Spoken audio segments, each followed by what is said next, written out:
Hey guys, today on the Bulletin we are going to be talking about the Nintendo Direct Mini. Was it what we expected? Was it what we wanted? And will us as Nintendo fans ever stop being just overcome with Chibi Robo on fire levels of angst? Let's take a look. I'm Janet Garcia here with Nerd Much for the Bulletin, and let's just get right into it. It's the start of the year, this is pre-E3. So I felt like this was a decent rollout. They gave us several titles to look forward to, at least for me. I have a couple titles that I'm looking forward to, Tropical Freeze, of course, being one of them. We'll just kind of run through the list briefly of what was talked about in the Nintendo Direct, and I'll mention if I was feeling it, not feeling it, etc. So, lots of information coming in. We have World Ends With You making its way onto Switch, which is exciting for a lot of people. I've heard a lot of great things about this game, but I don't know if it's really for me. The art style looks gorgeous, but I just don't know if it's gonna really connect.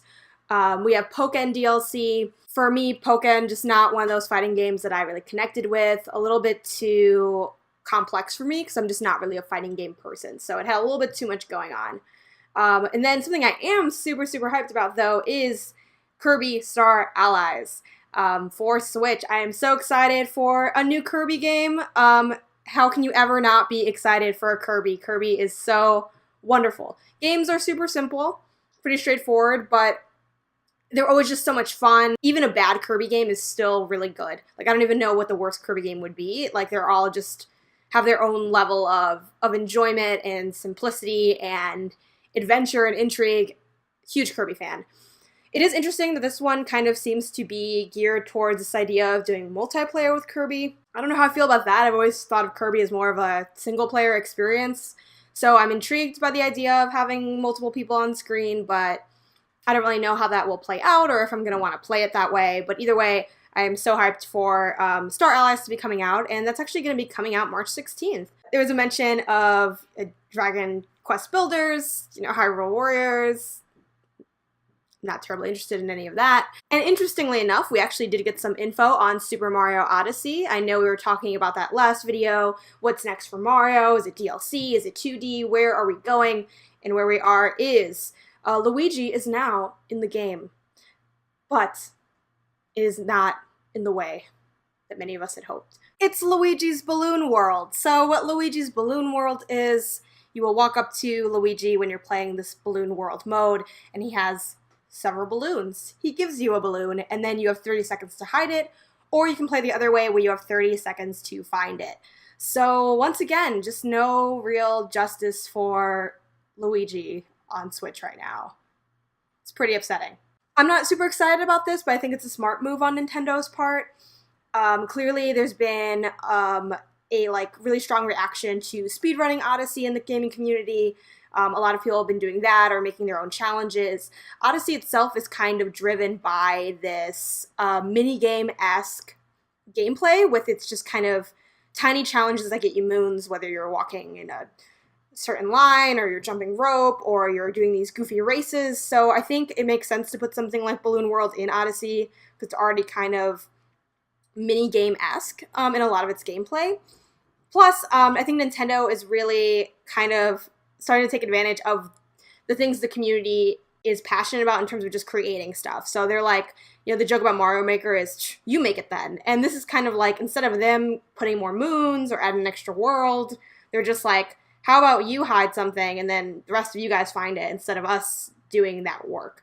Which in some ways feels like a little lazy, but I think people are going to have fun with it. I think, I trust the community to make some really tough challenges, and I'll probably check it out just a little bit, but it's not something I'm super excited about. Now, Mario Tennis, I'm actually all for Mario Tennis. Hot take, I think this game is going to be awesome. And I've actually never played a Mario Tennis game or any of the Mario sports games, but I just feel like it just looks so beautiful. You're like, throwing tennis balls at a piranha plant, and there's a story mode, and I just think it's going to be a quirky, surprisingly fun game in the Mario universe. SNK Heroes is going to be coming out as well, a fighting game. Cool to see more fighting games on Switch. Definitely want some multiplayer options for people. And I think I am going to vibe with this game. I haven't really played any games in the series, but I have a soft spot for kind of semi-trashy fighter games. I don't mean to be offensive to anyone that likes the SNK franchise, but, it definitely, as someone that's outside that series, it looks like the,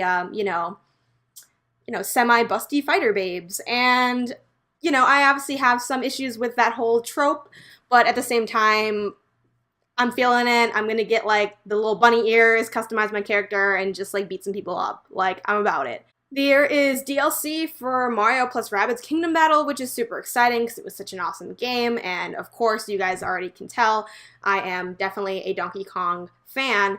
But for me, I'm like, hold on, I just got Mario plus Rabbids Kingdom Battle. I was late to that party, so now I'm like, okay, I gotta beat the game, then I gotta get the DLC. Payday 2. Not super interested, but good to see extra, more stuff coming on Switch, for the community, for the culture, but not something that I think is going to be good.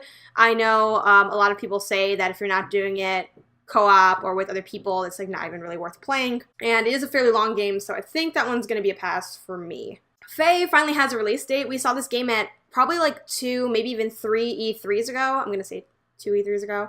And it is one of the EA originals, so that is EA partnering with an indie team to help with the funding, the promotion, the steps, all of that stuff. Another notable EA original would be Unravel.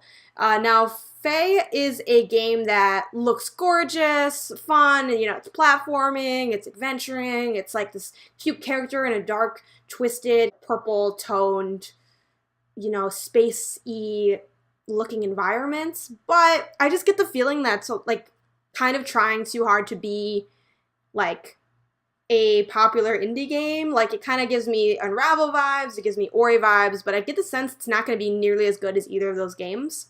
I have some serious doubts, but I have been kind of wanting this game for a while, so I'm like, I'm going to go with it. February 16th. Another game that's coming out super, super soon is Celeste, and that's January 25th. Now, this game is gorgeous. 16-bit art style, platformer, I'm about it, female lead, super cool. I heard it's super punishing, but that it is still, like, able to be played, kind of in the sense of, Super Meat Boy, The End is Nigh, that kind of level of difficulty, but where dying isn't, like, a huge penalty. You can kind of just keep trying over and over again until you get it.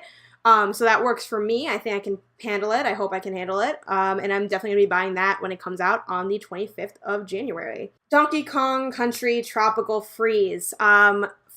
It's so exciting and just great to see these amazing Wii U titles, like, given new life on a system that isn't dead and dying and not popular. They added a funky mode where you can just be Funky Kong and surf over all the spikes, which is cool, just to give gamers more options. I do really love how hard the Donkey Kong Country games are. I'm playing, once again, Donkey Kong Country Returns for the 3DS, and it's so grueling that I just haven't finished it. I've been playing it for like a lot of 2017, never got around to finishing it. My goal is to finish it in 2018 before Tropical Freeze comes out, so I can repeat the whole grueling process of Donkey Kong again, because I guess I'm just a glutton for punishment. And that comes onto Switch May 4th, which is exciting and decently far away, so I have time to prepare myself for all of that. Speaking of preparing yourself for grueling video game tasks, Dark Souls is on Switch, which is weird and cool. That's kind of it. I'm not a Dark Souls fan, not about it. I never really played the game specifically, but I have tried Bloodborne, wasn't about that. It's just not my genre, it's not my style, but I'm happy because I know there's a big part of the gaming community that really vibes with that game. And those are my thoughts on the Nintendo Direct Mini. Let me know, guys, in the comments below what games you're really looking forward to that were announced in this Nintendo Direct Mini, what you would have wanted to see in this Nintendo Direct Mini.